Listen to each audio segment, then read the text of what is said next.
Hey guys, and welcome back to another video on the Robuilder YouTube channel. Today I want to get into a few more Blender tips, mainly for beginners, but some intermediate people may not know these as well, so it might help a little bit of everybody. Now, if you missed the first absolute beginner basics for Blender video, make sure to go check that out. I will try to link that in the description, or maybe a card. We'll see how it goes. Anyways, since we went off the first one, you already know how to select stuff, how to move around, how to go to different views, everything like that, and we're all good. Now I want to get into some of the better hotkeys, I could say. So we covered extruding, rotating, everything like that, duplicating, all that good stuff. Now I want to get into like bevel and inset. Those are like two really good ones that I use absolutely all the time. Bevel, I think I use in like every single build. Just Control B, very nice. It just does this with a square. Of course, don't go over unless that's what you're looking for. Guess you can kind of do a cool design. But check this out, and then you could scroll and it will add more to it. Now, of course, this is also a modifier, and you could also use subdivision surface, really, for the square. But for specific things, bevel works very, very well. Say I just wanted to curve one edge instead of all of them. I don't know, say you're making a doorway, Control B, boom, and then you can have this as like a rounded edge, just like that. So bevel is definitely a really awesome tool to have. Up next, we have inset. Now, this one is awesome, especially for futuristic builds, and everyone keeps asking me to make a futuristic builds video. It's coming. It's on the way. It's on the way, guys. I got you. But basically, you grab a face and press I, and it'll inset it just like this. If you grab a bunch of faces and then press I twice, check that out, and then you could do like E and S, and it'll kind of do something like this. Now, if you wanted to make like these inside parts neon, or just like these faces neon, and then this could be like black or gray, and then all this could be black or gray, it just really helps. For, I mean, you could do anything. You could do crates, like I'm mainly demonstrating with only a cube, so it's not the most diversified little thing, but inset really does help with a ton of builds. Now, this tip is something that I found out pretty good into my modeling hobby, I guess I could say. Inverted faces. Now, guys, I bet you guys have all had a problem with inverted faces. So what we're gonna do is purposely invert this one by doing Alt-N and flip. Now, as you can see, from this view, it doesn't look like anything's flipped. It looks like everything's all right, and it's a cube. But if you bring this into your game, it would just be an invisible face, because most game engines only render like the external faces. So to check this, all you want to do is go into edit mode, which we're already in, click on this little down arrow, and go to face orientation. As you can see, all the blue faces are normals, okay? They're all facing the right way. But if you see a red face, that means when you bring it into your game engine, it's going to be invisible, such as like Roblox, Unity, Unreal. I don't know what all engines you can use. But to fix this, you just want to do Alt-N and flip.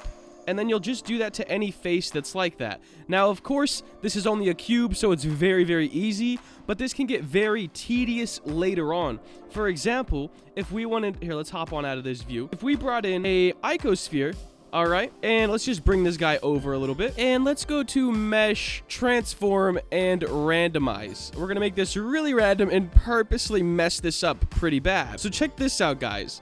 Now if we go to face orientation, it's not great, okay? It's actually really bad. Now, I don't know why anybody would need a mesh like this, but if you had this, it's a lot harder, because if you flip the faces, Alt-N, flip, you usually get another one that's wrong. So from this side now, this is wrong, and the only way to really fix this would be to fill in the gaps. So we could take this, this, this, and this. This also brings me to the next tip, fill.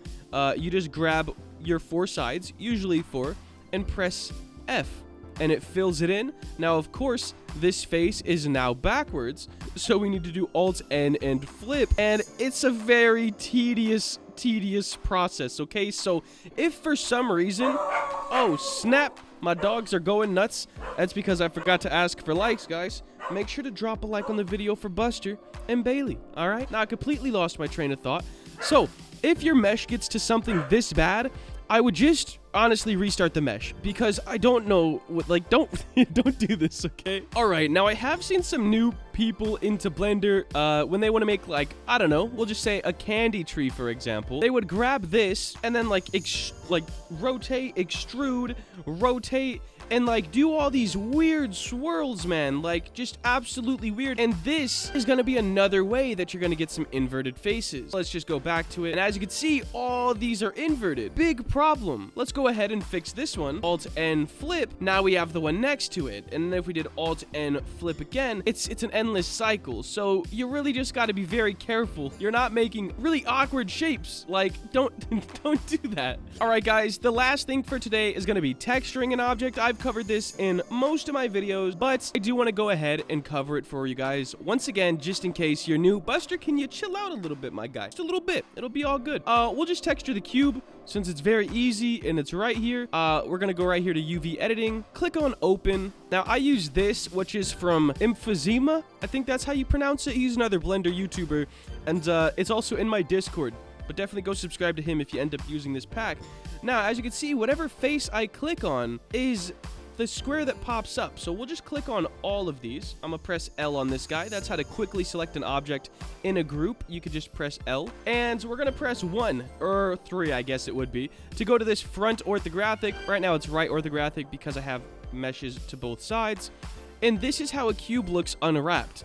This is very, very confusing to most people. And it's also pretty confusing to me. I kind of understand it now, but it's not the greatest.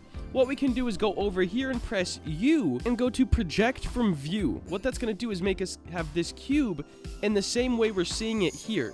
So if we had it like this and we did project from view, now we see it like this. So we're going to go right back to that front view, project from view, and then press A over here to grab everything, scale it down, and pick where we want it. Like, what do we want this cube to be?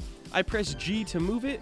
Let's go ahead and make it a gold cube with a gradient. Goes black to gold. Sounds good to me. You're gonna go over to this material thing right here, this little circle. Now, there already is a material on this, but if there's not, you would just click new. It pops up like right around here. Go to base color and go to image texture, and then click on this little guy right here and click on this. Whatever texture you're using right here. And as you can see, still no material. What you want to do is click on this and go into material preview. You just press Z and you can switch between your views very easily. So rendered actually looks pretty sick. Let's go ahead and delete these guys because, hey, we don't need them anymore. So that's how you texture, guys. And then just import this. If you're doing Roblox, that's what I build on. You do have to upload this texture as a decal on Roblox. Dogs, chill, guys. You're being ridiculous. My bad for the voice crack, but they're being crazy right now. I'm gonna have to wrap this one up. They gotta chill out. If you enjoyed the video and part 2 of Blender Basics, make sure to like, comment, and subscribe. Have a great day. Later. Hey guys, if there is anything else you would like to learn, whether that's Blender, something in Studio, any specific tutorials you guys are looking for, please make sure to let me know in the comments below. I do get all my ideas from the comments and from the suggestions channel on my Discord, because this channel is for you guys. So yeah, leave me any comments, whether it's a funny video idea, a tutorial of any sort, just let me know in the comments below. Have a great day. Later.